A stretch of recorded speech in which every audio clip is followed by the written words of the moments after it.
Hey guys, it's Ro, and welcome to another Nerdy Nummies, and happy Halloween!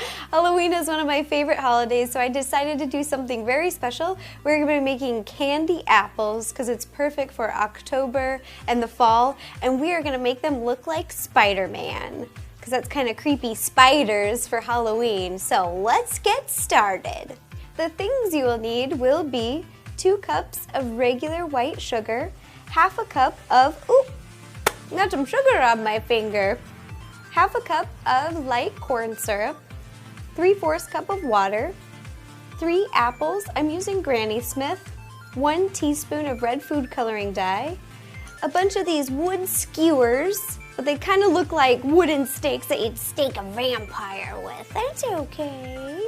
You'll also need a piece of wax paper to go over your cookie sheet, and a wooden spoon, a spatula, a medium-sized saucepan, and a candy thermometer. Let's get started. Now you're gonna take your little wooden skewers, put them right in the middle, and push them in there. These are a little bit easier than lollipop sticks. You can also use lollipop sticks, but because they have a pointed edge, they go in a little bit easier. I don't have the most upper body strength, so I'm gonna be using a hammer. You want to put them in about halfway. Nice. Once you got your apples assembled, you're just going to stick them off to the side. And we're going to put together our candy apple mixture. In your medium-sized pot, you're just going to add all of your ingredients and stir them up before we head over to the stove. So first you're going to take your 2 cups of regular sugar. Oh yeah, pour them in. And your 3/4 cup of water. Half a cup of light corn syrup. It's really goopy, it's really sticky, so this is where you're going to use your mustachular to scoop out all the extra on the inside, because otherwise it won't be half a cup. Now you're just going to take a teaspoon of red food coloring dye.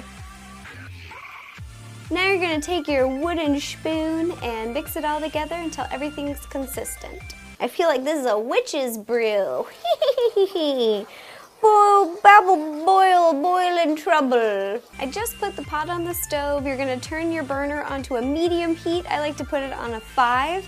And then you're gonna stir your candy syrup until it starts boiling. Once it starts boiling, leave it alone. Don't touch it, just let it boil. And you're gonna watch your candy thermometer until the heat rises to 310 degrees. Once it reaches 310 degrees, remove it from the heat. Now you're gonna wait until all the bubbles stop popping, and then you're gonna take your apple, dip it into the syrup candy, and slowly spin it around. Then you're gonna pick it up, wait for the excess candy to drip off, and put it onto your tray. Now that we've got our apples dipped, we are going to decorate. I'm gonna be using big marshmallows. You can also use regular marshmallows. These are just the ones I had handy. They were in my kitchen. So what you're gonna do is take baking scissors, a little bit of Pam spray. We're gonna spray our scissors before we cut our marshmallows. Helps them not stick. Ready? Okay, there we go. Take your big marshmallow, or your medium one, but we're just gonna cut off the end to look like a slice. And we're gonna be using these marshmallows for Spider-Man's eyes. And then what I like to do is cut it in half. Then you're gonna take half of it and cut kind of the shape of his eye. It's like a diamond or a tear shape. Now you're just gonna take your 2 marshmallow eyeballs and stick them on the front of your apple. Now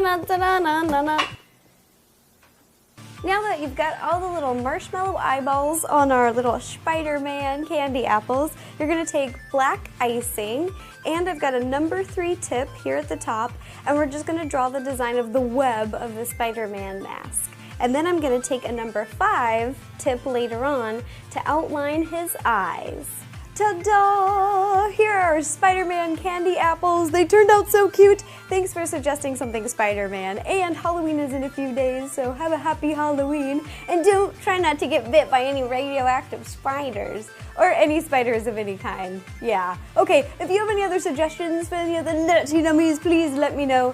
Leave me a comment down below, and I'll do my best to make it happen. Also, you can follow me on Facebook and Twitter, because I'll post tons of Nerdy Nummy pictures and cool stuff. Okay, bye-bye.